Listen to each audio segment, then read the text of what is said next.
The deeper you hike into this dark Oregon forest, the more dreamlike it becomes.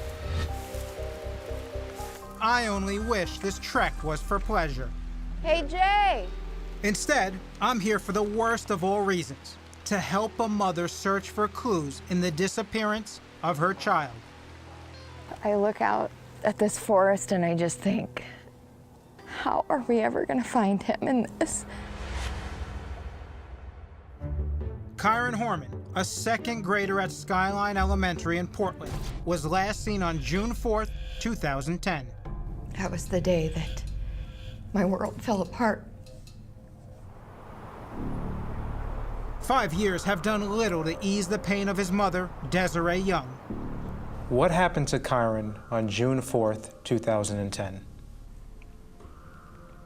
He had a science fair at his school, and unfortunately, I wasn't able to go. Living in Medford 4.5 hours away has been challenging at times. And his stepmom was gonna take him to the science fair. This picture of Kyron beaming proudly in front of his project on the red-eyed tree frog was taken by his stepmom, Terri, just minutes before he vanished. What time did Kyron go missing? It was exactly between 8:45 and 8:55. Yet the school marked him absent that day. In fact, it wasn't until Kyron's father, Kaine, and stepmom, Terri, went to pick him up from the bus that anyone realized he was missing. The 7-year-old's disappearance triggered a massive search that captivated the nation. But even in those first agonizing days, Desiree, seen here being comforted by Terri, knew something was amiss. Desiree claims several people told her they saw Kyron leave with Terri Horman. He was in his classroom. He got the photo taken by Terri, and he apparently, according to eyewitness accounts, multiple adults that can vouch for the fact that Terri walked out the side entrance of the school with Kyron in tow. And we know this because Kyron's friend even saw him with her right outside the school. Terri denied that she ever left with Kyron, but scrutiny intensified when Desiree claims Terri reportedly failed 2 polygraphs. While Terri's never been charged in Kyron's disappearance, Desiree believes she's the prime suspect. Who do you believe is responsible for Kyron's disappearance? Terri Horman, his stepmom. Do you ever blame yourself? Yeah, I've blamed myself since day one. I should have protected him. I should have been there that day. I should have done more. And I will forever have those regrets. I will never be able to fix that. And it's the terrible part of this. Desiree's ex-husband, Kaine, stood by Terri until day 22 of the search. That's when he received shocking news from police that Terri wanted him dead. She reportedly even tried to hire a landscaper to kill him. Before Kyron goes missing, Terri tries to contract someone to murder her husband. Yeah. I think that's very telling about a person. Kaine immediately sought a restraining order and filed for divorce. Why wasn't Terri ever charged in the disappearance of Kyron? I believe, and this is my own opinion, they were ready to charge her. They were ready to swoop in and arrest her. They have probable cause. What happened was Casey Anthony. In 2011, prosecutors charged Casey Anthony with the murder of her daughter, Kaylee, before the child's body was found. Anthony was eventually acquitted. Unfortunately, that case changed the way law enforcement will forever prosecute suspects in a missing child case. And it messed up a lot of the prosecution side in the court case. Suddenly, my law enforcement team for Kyron's case started pulling back on the prosecution end of that. Finding Kyron is Desiree's all-consuming mission, and today, it's led me here Obviously, we're looking for skeletal remains. I'm joining over 50 volunteers, some of them Desiree's family, others complete strangers from as far away as Florida, to mark the 5th anniversary of Kyron's disappearance with a search for clues. If you find something, do not touch it, do not pick it up, do not mess with it, back up, and make sure you call command.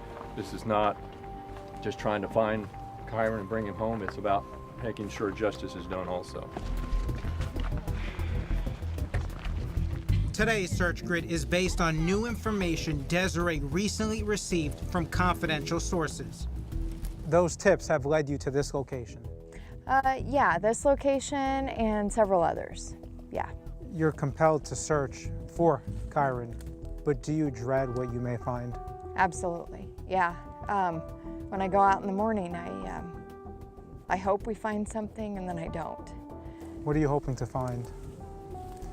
Answers.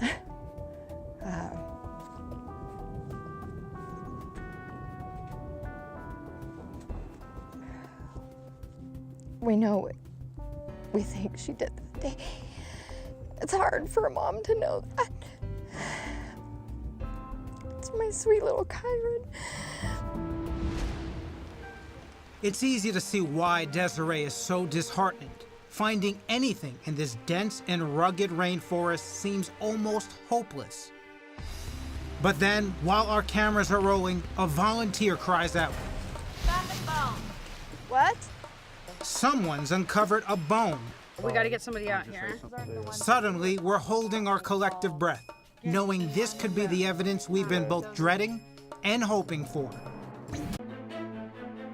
In 2010, Kyron Horman, a second grader from Portland, Oregon, disappeared without a trace. Could these dark and mossy woods be the final resting place of the boy whose smile touched the hearts of so many? In this Crime Watch Daily exclusive, I've been asked by Kyron's mother, Desiree, to join in on a search based on new evidence. And it seems we may have just found something. Found a bone. What?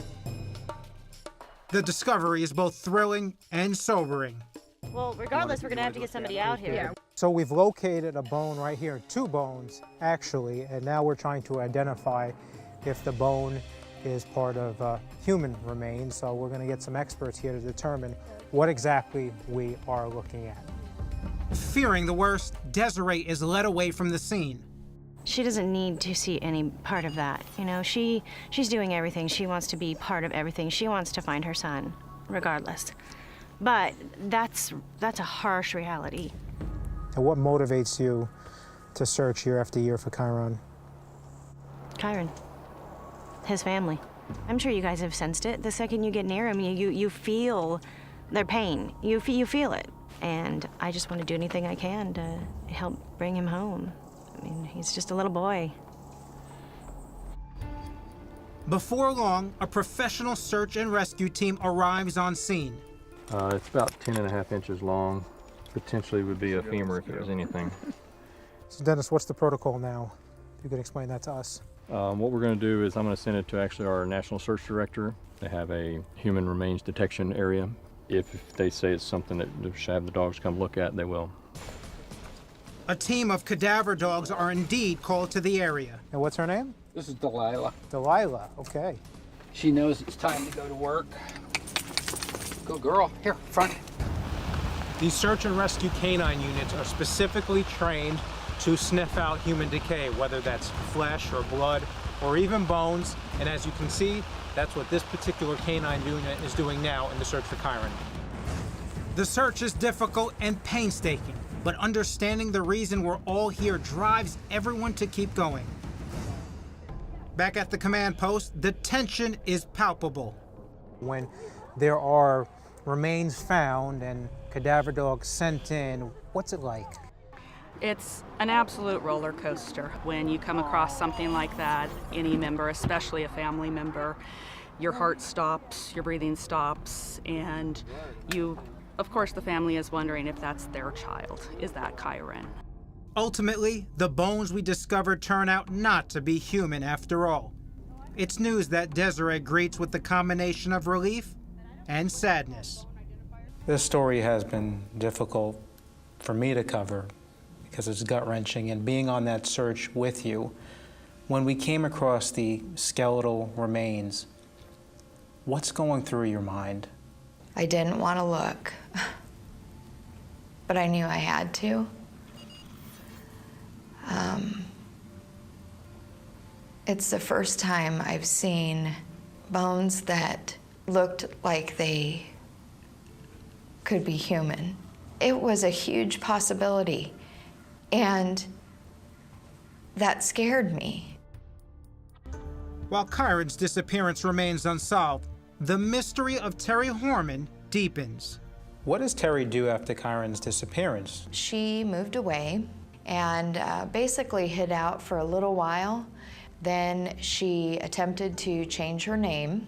She had figured out a name in a murder mystery novel, Claire Sullivan, and wanted to change her name to that. It's almost unbelievable. Mm-hmm. Yes. We tried to get Terri Horman's side of the story, but she's hiding behind attorneys who refuse to tell us where she is. The case of Kyron is still an open investigation, and police will not comment. Despite Terri Horman's silence, rest assured, Desiree's search for Kyron will continue, but she needs our help. I want to know who Terri's been talking to, what she's been saying. I want to bring her to justice. I want people to help me with that.